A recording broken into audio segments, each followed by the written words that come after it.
Welcome back everyone to Control Alt Dev. I'm Sean Sale. And I'm Paul Rhodes. And in this episode 4, we're going to dive into the subject of vibe coding and minimum viable products. What's your week been like, Sean? Well, it's never a dull moment, Paul, is it, in the software industry? This week's been a mix of deep dives and new opportunities. We've been scoping out a native membership and subscription service, and that's a mouthful in itself. It's for an MVP. We'll talk about an MVP in this podcast for a well-known podcaster. Really exciting stuff with some interesting tech challenges. We've also been looking into how we leverage Power BI for one of our energy clients because we manage both their front-end app and their back-end portal. What about yourself, Paul? What have you been up to? I think we've had a massive surge in conversations just with what are classes like really sophisticated AI businesses. So gone are the days of companies coming to us and say, what is AI and how can we use it in our business? Now we're having deep conversations with a mixture of companies who some are really automating every aspect of their business, but they need help at the final hurdle. Others are doing what we're going to talk about, which is vibe coding, and they're looking at the tools like we're going to talk about, like Replit, and it's kind of how do we productionize this? How do we scale it? What are the barriers? So that's kind of formed the subject for today, hasn't it, really, Sean? Is we've had a conversation off podcast, and I know that we spoke about Replit and you've been doing some experimentation. So we're going to dive into that area. But I think before we do, I think we should go back a step and talk about what the concept of even a minimum viable product is and how it originated and kind of like, so we're going to give some context around that. We're going to talk about Replit as a piece of software that you can use today, which is incredible. And Sean's going to share his experiences of that.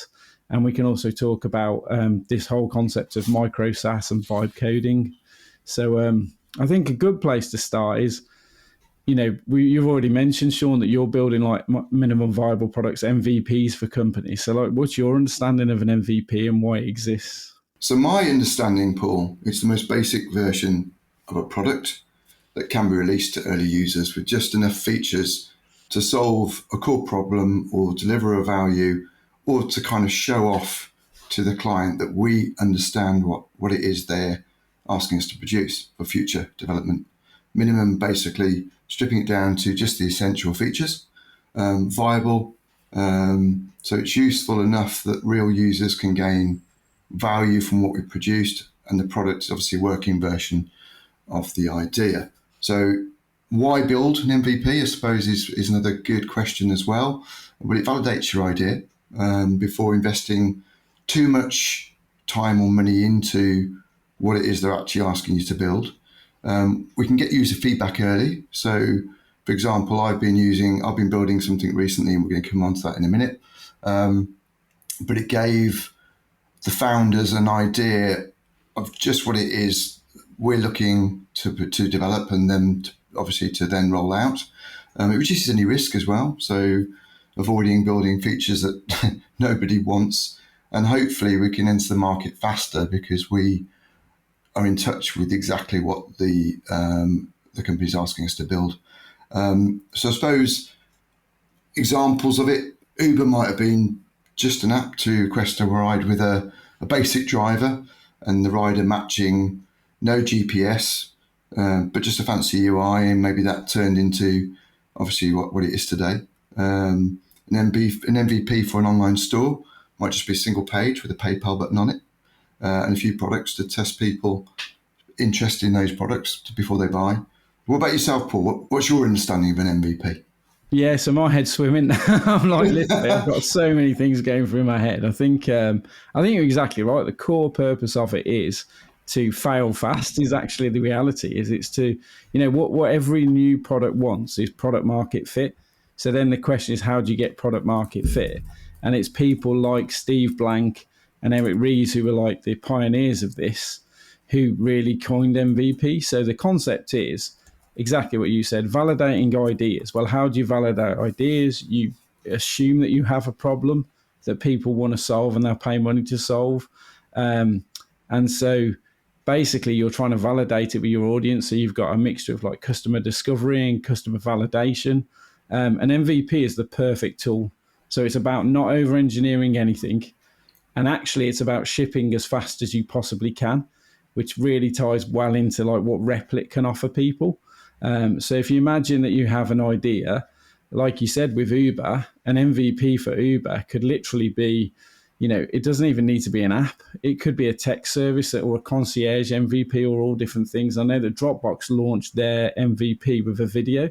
It was like a video demo of what it would do, but it doesn't have to be release ready. It can be, what you're trying to do is seek feedback to further validate your idea. And what you're trying to achieve is product market fit, because that's a sweet spot that everybody wants, where you're solving a problem that is a big enough problem that people will pay for a solution to that problem. So yeah, for us, it's just building far less than people assume they ever need, getting it into the hands of users and getting real world feedback. As a result of that, it enables companies and founders to pivot.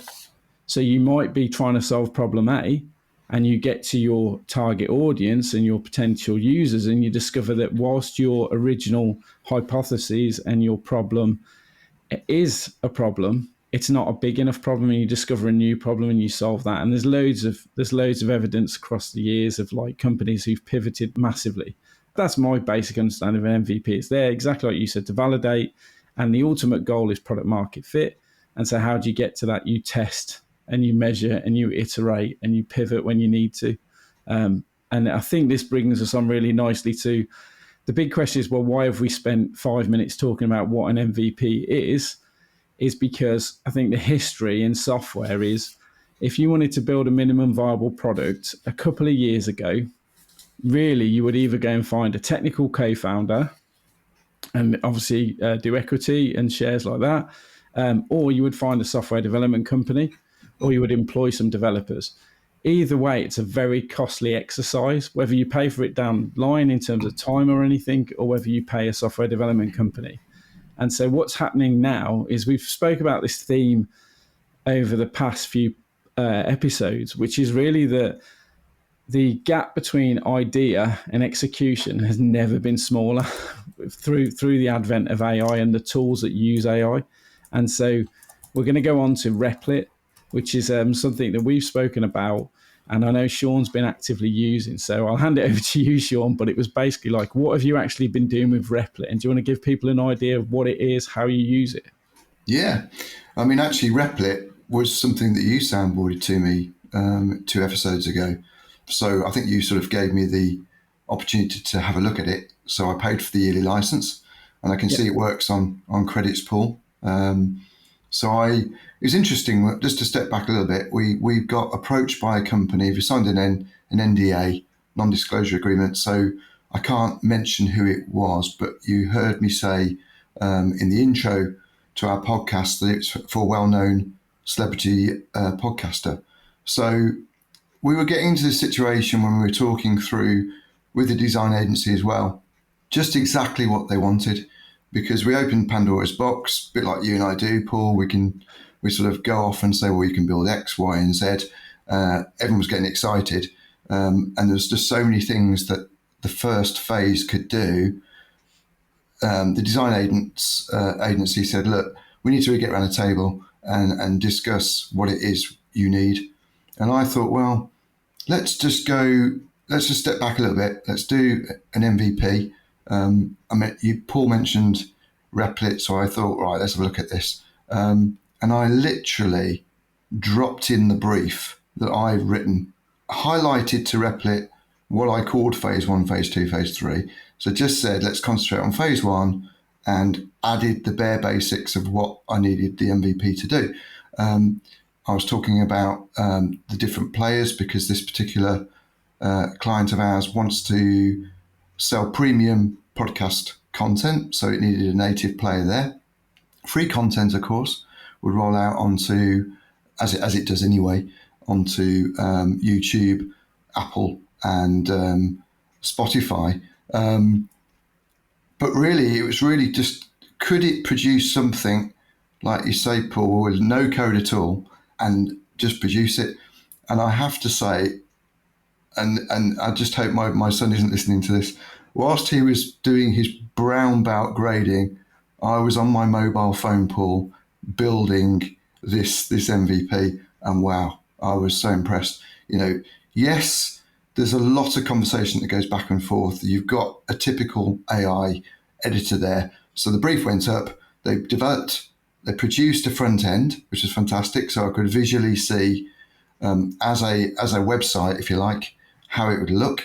It developed the database in SQL. I think it used React Native in the coding language. I haven't looked at that as yet. But what I was so impressed with, Paul, was that I would say, from what the notes were saying from Replit, 25% of it had been developed.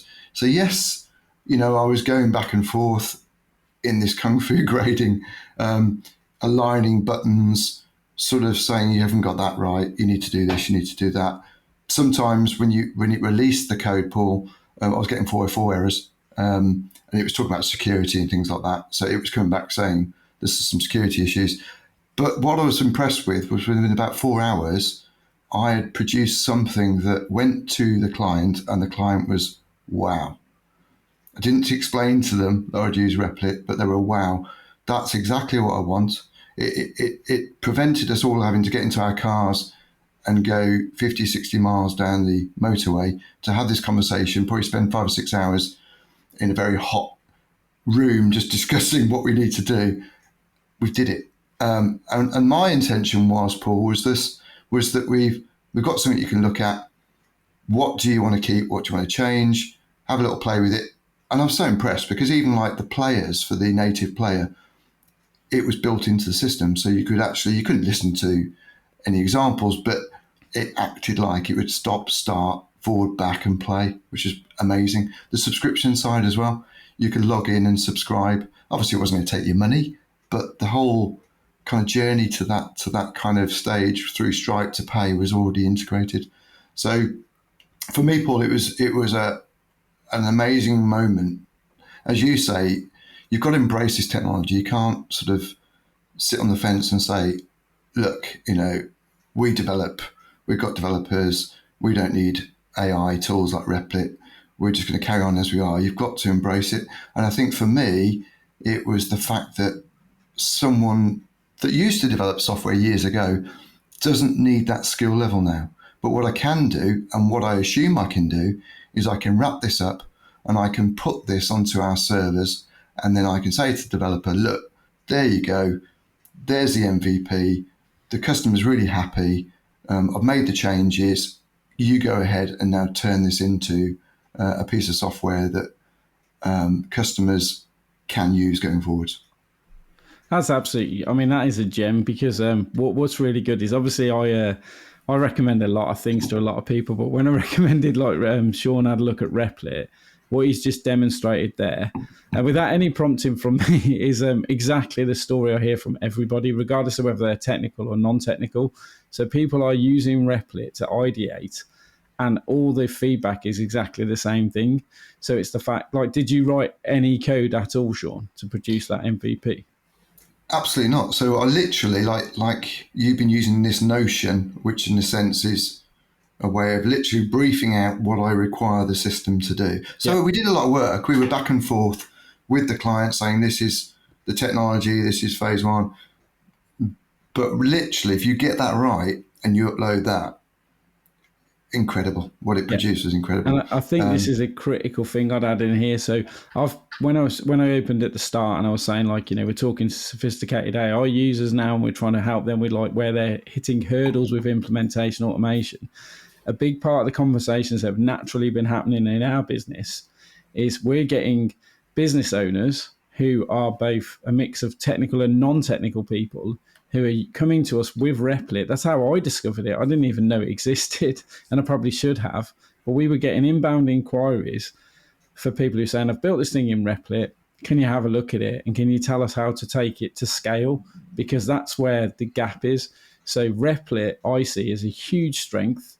And if you're doing any form of software development, it really doesn't matter on your language. For your ideation stage, for your kind of consultancy that we spoke about in episode 2, Replit is an amazing fit to do exactly what Sean's done, which is to put something visually in front of your customer that's a working prototype.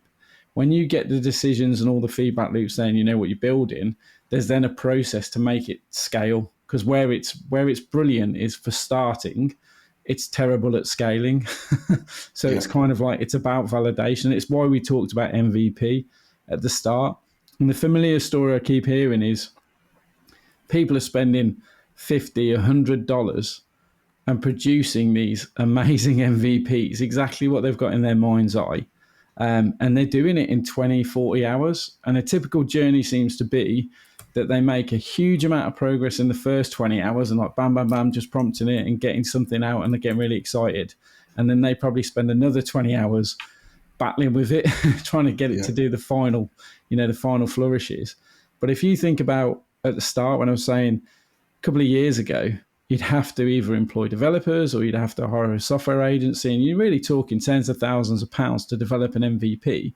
You've now got a tool where it's your time, your ideas, and a few $100s, and you can produce something that is incredible. Like you said, Sean, you've been in the industry for decades, like me. When I saw Replit for the first time and a friend showed me what he'd produced, it was literally a jaw-dropping moment of like, oh my days, and I had another existential crisis about where on earth do we sit in this whole sphere. But I see it now as a huge tool that we can add to our arsenal, and at the same time, it will create this whole industry of like micro SaaS, because people can build things that they've never had the accessibility to. We'll come on to some of the limitations of it, and we'll talk about that openly and what you can do.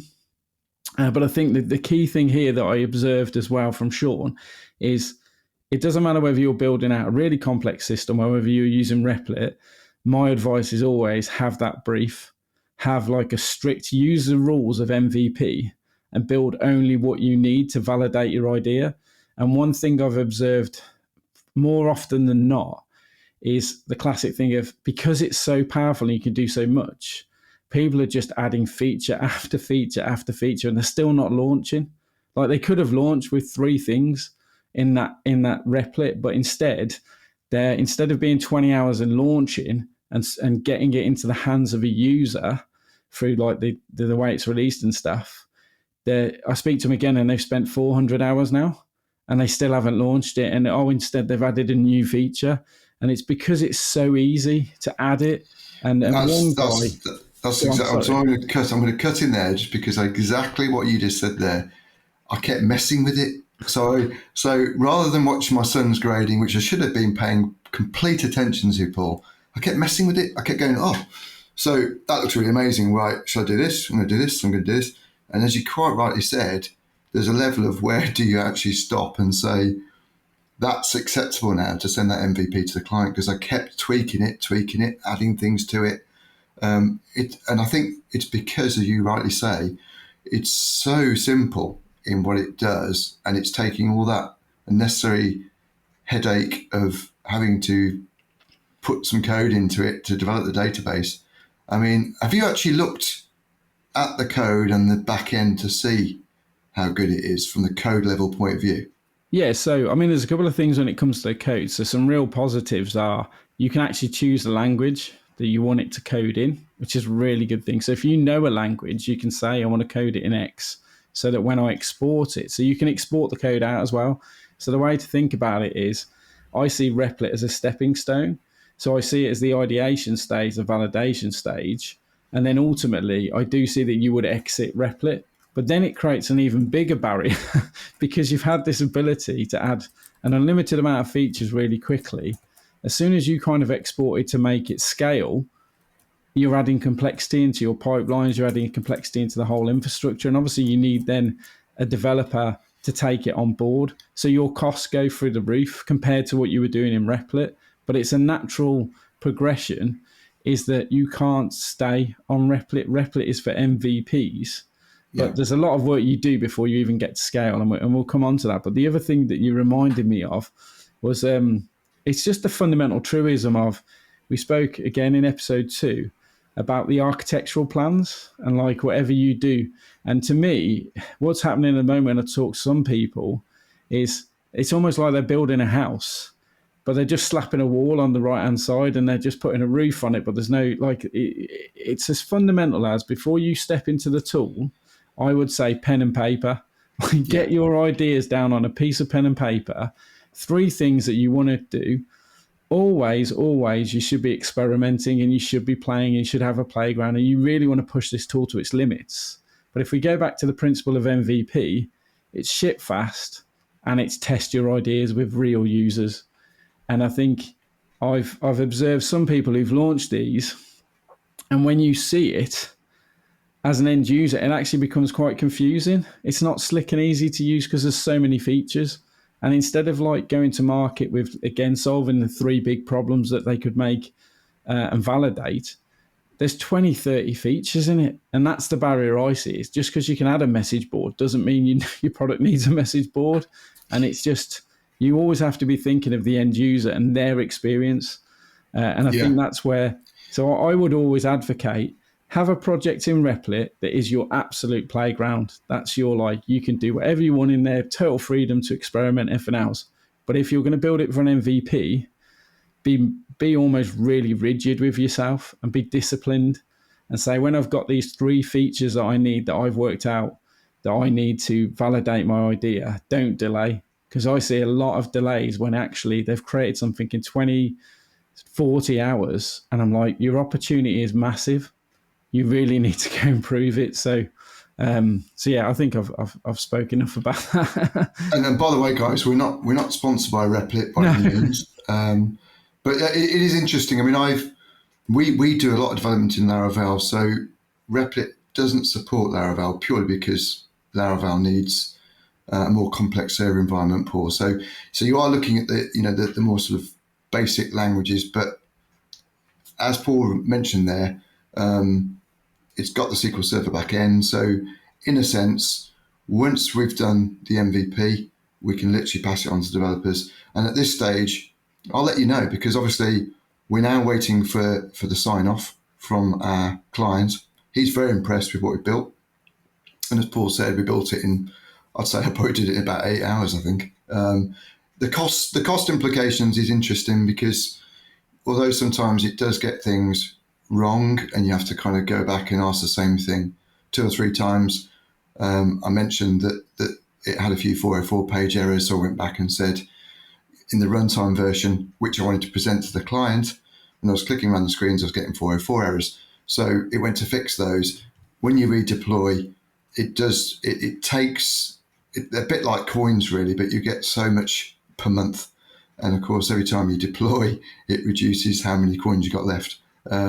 So you can use your budget up quite quickly. So I think I paid $240 for the year. I think that's it. Yeah. And I think the average MVP that I've looked at, when I've asked directly, what has this taken you in hours and how much does this cost?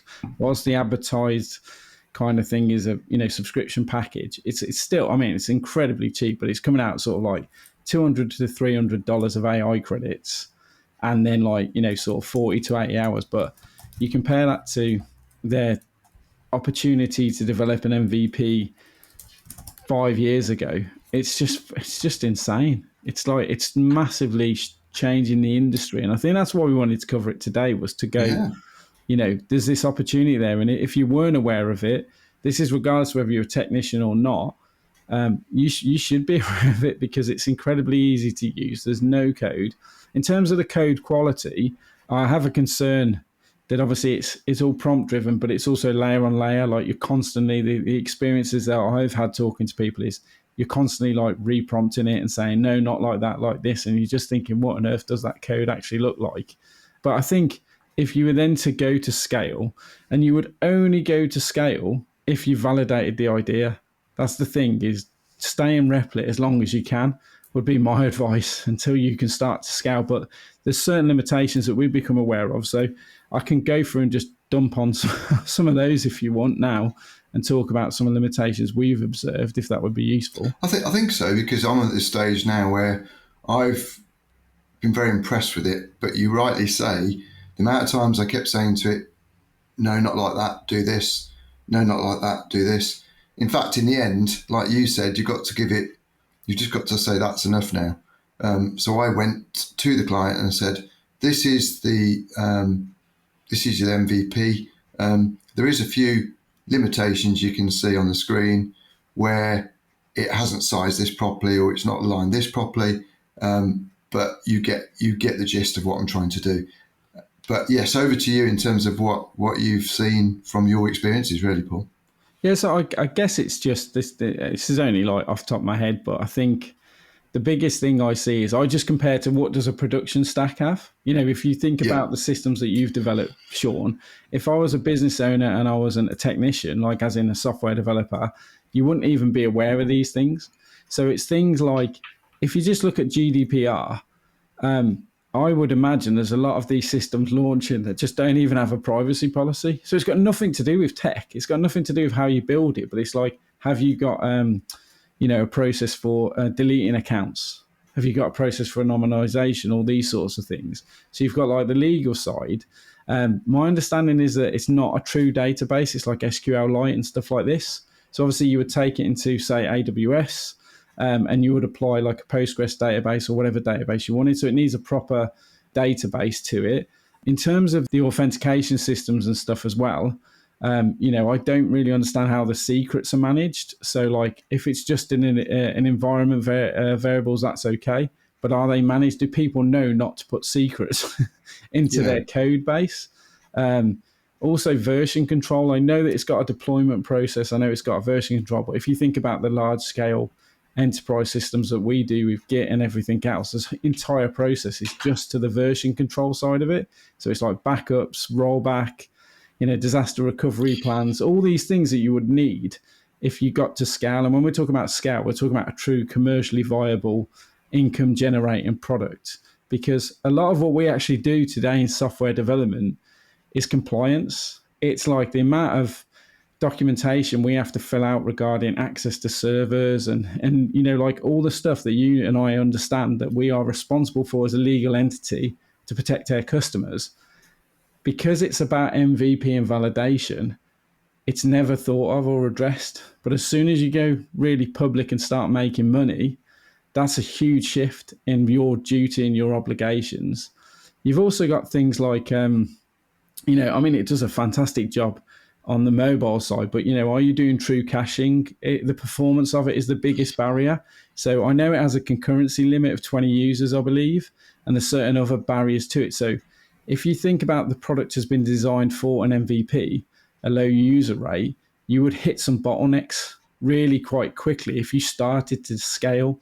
And we've got systems with like millions of users, and it's a non-starter. Does that make sense? So it's kind of when you think about code and infrastructure, security and access control, like I don't know how it handles multi-factor auth, which is a legal requirement, performance and scalability in terms of concurrency, caching, where are the load tests in it? What's the monitoring? Does it have error reporting? All this sort of stuff.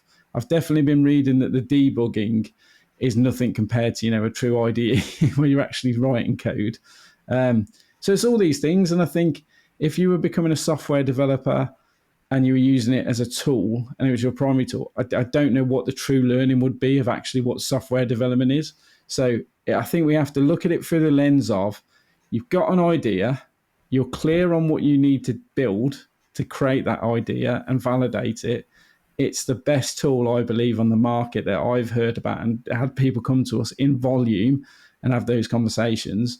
And then, so great for starting, but when you get to true scale and the complexity of the projects changes, you need to export it out of Replit. And you probably at that point need to engage with a software development company or an individual to take you on that next chapter of your journey.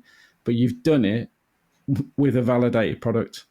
Yeah, that's the gap and everything that I see, and the opportunity is huge.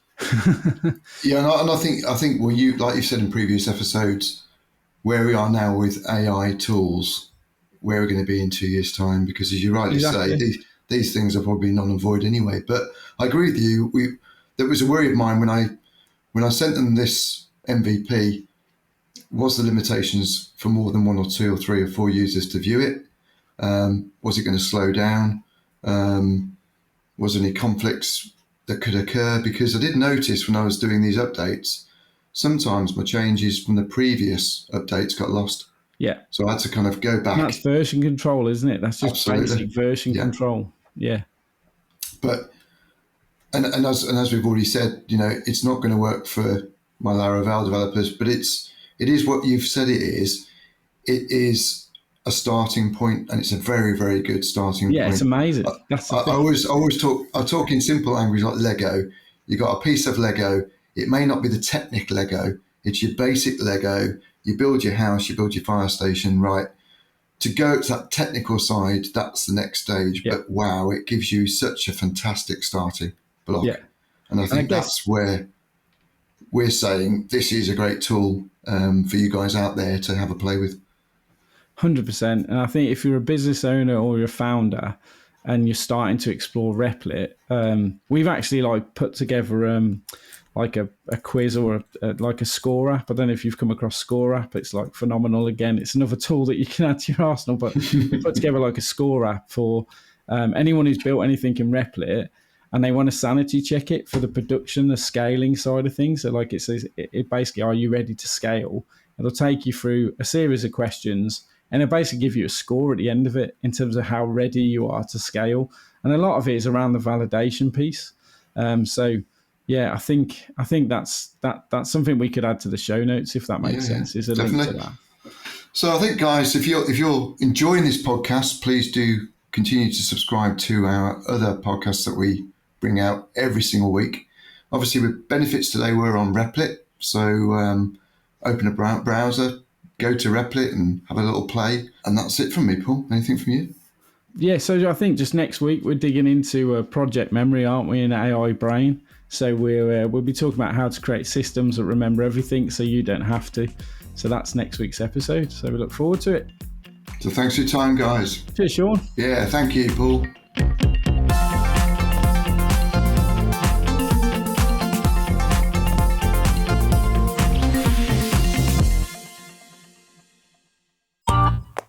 This has been a Monkey Pants Productions podcast.